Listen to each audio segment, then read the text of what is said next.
guys, and welcome back to my channel. In today's video I am going to show you through my watercolor art supplies, just some of the basics that I use for pretty much almost every watercolor painting or piece that I do. Going through what paints I use, what brushes, paper, just a few little basic things, and talking about what brands I use and why I prefer them, but also just, yeah, some basic stuff, so you might learn something if you're brand new to watercolor or if you're already experienced painter.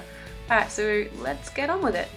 Alright guys, going to show you a few different watercolor papers that I like to use. I like the brand Arches and Canson personally.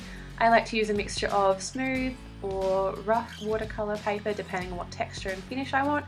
I always go for a nice high GSM, so something like 300 or even 210. This one here is a Arches block, so the sides are gummed, so it's just like a nice solid block to paint on. The paper doesn't buckle, and Arches is one of my favourite brands of paper. Just want to quickly mention that the finish of paper used for watercolour is very important depending on your style. So here I am using a brush pen to outline a finished painting, and that doesn't work so well if you do use a rough texture paper. And now just showing you my basic watercolor kit, which is from Schmincke, and yeah, as you can see, it's had a fair bit of love, and I just really love using pans. It's easy and nice to take on the go. I also like to use a watercolor palette. You can get pretty much any brand is fine. I also have a couple of tubes of some of my more used colors. It's nice to sort of use a palette to mix colors.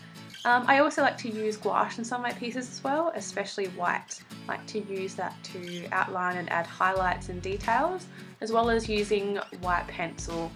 It just helps to add a bit of pop of detail, and yeah, I like the way it looks. It's probably not super realistic, but just the style that I kind of like to do to make things pop. Also, I like to keep salt on hand, nice big chunks of rock salt for making texture in backgrounds especially. Moving on to brushes, I have so many different types of brushes. Some are quite expensive Princeton watercolor brushes, some are cheap acrylic ones. I also have a couple of travel watercolor brushes where you fill up the barrel with water and just take it with you. I don't use these too much personally, but they are very handy to have and are great for traveling. Next, I'm moving on to talking about tapes. You can get masking tape. This green one here is painter's tape, which is meant to not pull up the paper as much when you're masking the edges. However, sometimes the green can throw me off a little bit. This one is a Schmincke masking fluid in blue. You would have seen me use this a few times in my videos, and I can always do a video in the future about how I use these. Anyway, so this is just kind of like a very basic overview of some of the tools that I use when I am painting. I always have paper towel or a little rag on hand for washing brushes.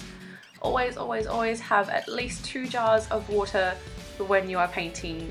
I hope you guys really enjoyed this very quick overview about some of the basic supplies that I used. If you did, please give this video a thumbs up and subscribe to my channel if you haven't already. Alright, see you in my next video. Bye!